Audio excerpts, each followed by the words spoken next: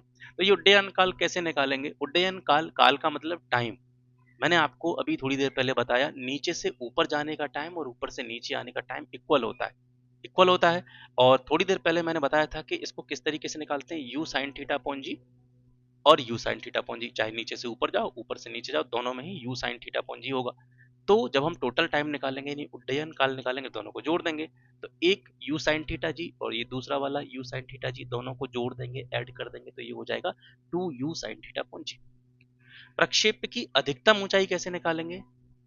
ये होती है h is equal to u square sine square theta upon 2g। ये फॉर्मूले हैं, मैं आपको बताते जा रहा हूँ क्योंकि इसका एक प्रूफ होता है पूरी तरीके से, मतलब एक डेरिवेशन होती है, आपने पढ़ी होगी, तो उसका यहाँ पे कोई महत्व नहीं है, जो कीवर्ड है बस वो मैं यहाँ पे लिख रहा हूँ, ठीक है? तो आप ये मत समझना, अब मैंने भी साइंस उस लेवल पे बहुत पहले पढ़ी है भाई, तो मैं बस उतना ही याद रखता हूँ जितना काम का है, ठीक है? ऐसे ही प्रक्षेप की परास, परास मैंने आपको बता दी क्या होती है, महत्तम ऊंचाई का कॉन्सेप्ट मैंने आपको बता दिया, उड्डयन काल क्या होता है ये भी मैंने आपको बता दिया। तो ऐसे ही ये परास है, ठीक है? परास होती क्या है वो मैंने आपको बता दिया, जिस स्थान से कोई भी प्रक्षेप पे फेंका जा रहा है और वो जमीन पर आकर के जिस स्थान पर गिर रहा है, तो प्रारंभिक बिंदु से लेकर के उस अंतिम बिंदु तक की जो डिस्टेंस होती है वो परास कहलाती है, ठीक है? अब यहाँ से एग्जाम के पॉइंट ऑफ व्यू से महत्वपूर्ण चीज क्या है कि महत्तम परास या अधिकतम परास कब होती है? जब किसी भी वस्तु को या किसी भी ऑब्जेक्ट को क्षैतिज से 45 डिग्री के एंगल पर जब फेंका जाता है तो वो मैक्सिमम दूर तक जाता है। आप देखेंगे जब आप कोई भी पत्थर फेंक रहे हैं अपने हाथ से तो उसको 45 डिग्री के एंगल पर फेंकेंगे तो वो मैक्सिमम डिस्टेंस जो है तय करेगा। और यही कारण है कि आपने देखा होगा जो लॉन्ग जंप वाले प्लेयर होते हैं, लॉन्ग जंप वाले प्लेयर होते हैं, वो अपनी बॉडी को 45 डिग्री एंगल पर जब वहां से जंप करते हैं तो उनकी जो डिस्टेंस होती है, उनके द्वारा तय की गई जो डिस्टेंस होती है वो मैक्सिमम होती है। तो ये मैक्सिमम परास है, ठीक है? तो theta is equal to 45 degree के कोण पर, ये पूछा गया क्वेश्चन है, ठीक है? अब यहाँ से ये याद रखेंगे कि जब परास जो है वो अधिकतम है, मैक्सिमम है, तो अधिकतम ऊंचाई क्या होगी? अधिकतम ऊंचाई होगी यू स्क्वायर अपॉन 4g, ठीक है? ये प्रक्षेप के पथ का समीकरण होता है, ठीक है? प्रक्षेप के पथ का समीकरण होता है, इसको एक बार देख लीजिएगा, ठीक है? इसके बाद में आते हैं कुछ महत्वपूर्ण पॉइंट जो एग्जाम के पॉइंट ऑफ व्यू से आपके लिए जरूरी है। प्रक्षेप के उच्चतम बिंदु पर वेग कैसा हो जाता है? न्यूनतम हो जाता है, ठीक है? मैंने आपको पहले ही बताया है। इसके अलावा जो परास होती है सर, परास का मान समान किन किन एंगल्स के लिए होता है? तो थीटा और 90 माइनस थीटा, मतलब कोई भी एंगल है, मान के चलिए कोई एंगल है 40 एंगल, ठीक है, 40 डिग्री, और 40 डिग्री पर जो परास की वैल्यू होगी वही वैल्यू 50 डिग्री पे होगी। समझ में आया? 90 माइनस थीटा मतलब एक पहला कोई कोण है, उस एंगल पर कोई चीज जब फेंकी जा रही है तो वो जितनी दूरी तय करेगी, जितनी परास तय करेगी, उतनी ही परास वह उस कोण के लिए तय करेगी जिसको हम 90 में से माइनस करेंगे। तो थीटा और 90 माइनस थीटा, जैसे 40 है तो 40 पर जितनी डिस्टेंस होगी उसकी उतनी ही 50 पे होगी, ऐसे ही जितनी 30 पे होगी उतनी ही 60 पे होगी, जितनी 45 पे होगी उतनी ही 45 पे होगी, ठीक है? तो एक थीटा और एक 90 माइनस थीटा, दोनों के लिए परास की वैल्यू सेम होती है। और ये मैं आपको बता ही चुका हूँ कि अगर अधिकतम परास प्राप्त करनी है तो उसके लिए किसी भी वस्तु को 45 डिग्री के एंगल पर फेंकना चाहिए। प्रक्षेप्य की गति के समय, जब प्रक्षेप्य की गति हो रही होती है तो उस टाइम पर जो एक्सेलरेशन होता है, त्वरण जो होता है, वो कैसा रहता है? कांस्टेंट रहता है, नियत रहता है। लंबी कूद का जो खिलाड़ी होता है लंबी दूरी तय करने के लिए कितने कोण पर कूदता है? 45 डिग्री के कोण पर कूदता है। सर्कुलर मोशन, ये प्रक्षेप्य गति वाला हो गया आपका। समतल में गति हम पढ़ रहे थे, दो तरह की गतियां थी इसमें, एक प्रोजेक्टिल मोशन, प्रक्षेप्य गति, जिसके बारे में हमने डिस्कस कर लिया। इसके बाद में सर्कुलर मोशन के बारे में बात करते हैं। वस्तु जब किसी भी वृत्तीय पथ पर, सर्कुलर पाथ पर एक समान चाल से गति करती है तो उसकी गति को हम बोलते हैं वृत्तीय गति। और वृत्तीय गति कैसी होती है? त्वरित होती है, इसमें त्वरण होता है, और त्वरण की जो डायरेक्शन होती है, दिशा होती है, वो सर केंद्र की ओर होती है, सेंटर की ओर होती है, ठीक है? आवर्तकाल क्या होता है? Time period. आवर्तकाल को अंग्रेजी में बोलते हैं टाइम पीरियड। वृत्तीय पथ पर एक चक्कर को पूरा करने में जो टाइम लगता है उसको बोलते हैं हम आवर्तकाल, ठीक है? इसका मात्रक सेकंड होता है। आवृत्ति, फ्रीक्वेंसी, फ्रीक्वेंसी क्या होती है? कोई भी कण जब वृत्तीय पथ पर एक सेकंड में जितने चक्कर लगाता है ठीक है, किसी कण के द्वारा वृत्तीय पथ पर किसी भी सर्कुलर पाथ पर 1 सेकंड में जितने चक्कर लगाए जाते हैं उन चक्करों की संख्या आवृत्ति कहलाती है। आवृत्ति का मात्रक हर्ट्ज होता है। कोणीय विस्थापन, ठीक है, एंगुलर डिस्प्लेसमेंट, वस्तु के वृत्ताकार पथ के केंद्र और वस्तु को मिलाने वाली रेखा द्वारा केंद्र पर जो कोण बनाया जाता है उसको हम कोणीय विस्थापन कहते हैं। जैसे ये कोई वृत्ताकार मार्ग है, ठीक है, इस पर कोई वृत्ताकार मार्ग पर कोई वस्तु गति कर रही है, ये इसका सेंटर हो गया, केंद्र हो गया। अब हमारी डेफिनेशन क्या कह रही है कि वृत्ताकार पथ के केंद्र, केंद्र ये हो गया, केंद्र और वस्तु को मिलाने वाली रेखा द्वारा, ठीक है, मान करके चलिए वस्तु को मिलाने वाली रेखा द्वारा केंद्र पर बनाया गया कोण। तो मान करके चलिए कोई वस्तु है, वो यहाँ पर पहले यहाँ पर थी और यहाँ से यहाँ तक जो है गति करते हुए पहुंच गई, तो वस्तु को इससे मिला दिया, ठीक है, और प्रारंभिक स्थिति ये रही, तो इनके बीच में जो एंगल बनेगा वो सर कोणीय विस्थापन होगा, ठीक है। और इसका जो यूनिट होता है रेडियन होता है, यूनिट होता है वो क्या होता है, रेडियन होता है, मात्रक रेडियन होता है। कोणीय विस्थापन कैसे निकालेंगे, चाप बटे त्रिज्या। कोणीय विस्थापन की जो एक वैल्यू निकालेंगे, जब आंकिक मान इसका निकालेंगे तो वो किस तरीके से निकालेंगे, चाप में त्रिज्या का भाग दे देंगे। चाप क्या होती है, ए से बी तक की जो इसकी डिस्टेंस है वो चाप है, ठीक है। ए बी बट्टे जो इसकी केंद्र से लेकर के और वस्तु की प्रारंभिक स्थिति तक की जो दूरी होगी वो रेडियस हो जाएगी, तो चाप में त्रिज्या से डिवाइड कर देंगे तो आपका कोणीय विस्थापन यानी एंगुलर डिस्प्लेसमेंट जो है वो निकल आएगा। अब कोणीय वेग क्या होता है, एंगुलर वेलोसिटी, वृत्तीय गति करते समय पिंड या कण के कोणीय विस्थापन के समय के साथ में जो परिवर्तन की दर होती है उसको हम बोलते हैं एंगुलर वेलोसिटी, ठीक है। और जो कोणीय वेग होता है इसको किससे प्रदर्शित करते हैं, ये W नहीं है, इसको बोलते हैं हम ओमेगा, ये इस तरीके का बनता है, ठीक है। इसको बोलते हैं हम ओमेगा, ओमेगा बराबर कोणीय विस्थापन बट्टे समय समयांतराल। हालांकि आपको ओमेगा से कोई लेना देना नहीं, कोणीय विस्थापन से लेना देना है, लेकिन जब पढ़ ही रहे हैं तो पूरा कॉन्सेप्ट पढ़िए, ठीक है। कोणीय विस्थापन बट्टे समयांतराल। अब थीटा का मान अगर 2 पाई है, थीटा थीटा का मान अगर क्या है 2 पाई है, तो कोणीय विस्थापन का मान हो जाएगा 2 पाई एन, ठीक है, 2 पाई एन। एन जहां पर क्या है, एन एन का मान अगर हम निकालेंगे तो ये आवर्तकाल का कह सकते हैं उल्टा हो जाता है। टी टी क्या है, यहाँ पे आवर्तकाल है, तो एन इज इक्वल टू होता है 1 बट्टे टी, ठीक है। कोणीय त्वरण जो होता है सर, कोणीय त्वरण जो होता है वो कोणीय वेग और जो समय होता है उसके अनुपात के बराबर होता है। इसके बाद में अभिकेंद्र त्वरण की बात करते हैं। जब कोई वस्तु एक समान वृत्तीय गति करती है तो उसकी चाल जो है वो कैसी रहती है, कांस्टेंट रहती है, नियत रहती है, लेकिन दिशा में लगातार परिवर्तन होता रहता है, यानी वेग जो होता है उसका वो बदलता रहता है। और जब वेग बदलता है तो क्या होता है, एक समान वृत्तीय गति में त्वरण उत्पन्न होता है और उसी उत्पन्न हुए त्वरण को हम अभिकेंद्र त्वरण कहते हैं। इसको ए से रिप्रेजेंट करते हैं, ए से इसको डिनोट करते हैं।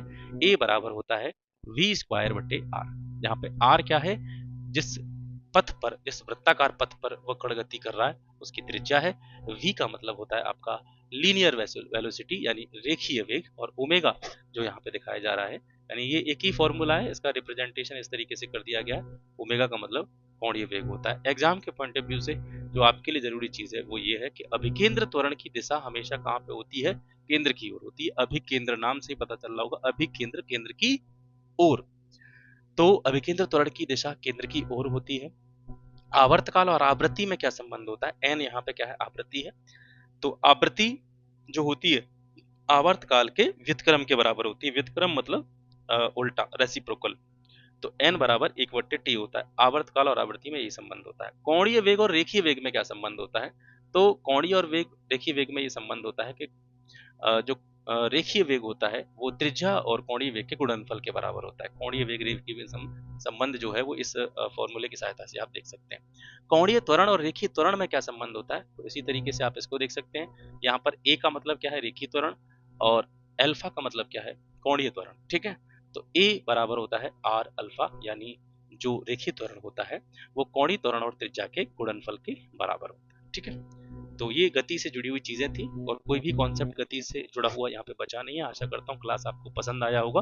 क्लास अगर पसंद आता है, केवल और केवल अगर आपको लगता है कि इस पर मेहनत की गई है और अच्छी तरीके से मैं आपको समझाने में कहीं ना कहीं सक्षम हो पा रहा हूँ, आपके लिए थोड़ी बहुत हेल्प कर पा रहा हूँ, तो उसके लिए आपको सिर्फ एक ही काम करना है, इस वीडियो को 2-4 लोगों तक शेयर कर दीजिएगा, ठीक है। और मैं हमेशा से कहता चला आया हूँ, मैं कभी भी नहीं कहता सब्सक्राइब करने के लिए, या कभी भी नहीं कहा मैंने कि इस चैनल से जुड़िए या इसको सब्सक्राइब कर लीजिए। 600 से ज़्यादा वीडियो मैंने चैनल पर अपलोड किए हैं और अब तक मैंने सिंगल वीडियो में कभी सब्सक्राइब करने के लिए नहीं कहा।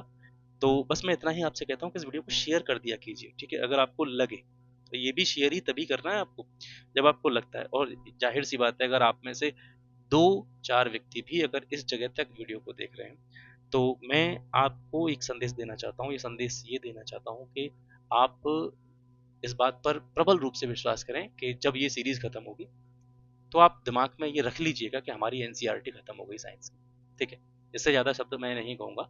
और आपको दोबारा से, अगर आप कॉम्पिटिटिव एग्जाम्स की तैयारी कर रहे हैं, मतलब आप आईआईटी जेईई नहीं, मतलब ये नॉर्मल एग्जाम्स जिनमें जनरल साइंस के सामान्य क्वेश्चंस पूछे जाते हैं, अगर आप इन नॉर्मल पेपर्स की तैयारी कर रहे हैं, आयोग के पेपर्स की तैयारी कर रहे हैं, यूपीएससी की भी तैयारी कर रहे हैं, ठीक है, तो उसके लिए आपको अलग से एनसीईआरटीज पढ़ने की जरूरत नहीं पड़ेगी। सारे के सारे कॉन्सेप्ट्स आपके क्लियर हो जाएंगे, इतना विश्वास मैं आपको दिलाता हूँ, ठीक है। तो आज के लिए बस इतना ही, मिलते हैं आपसे फिर एक नेक्स्ट वीडियो में नए टॉपिक के साथ में। तब तक के लिए नमस्कार, जय हिंद, राम राम, टेक केयर।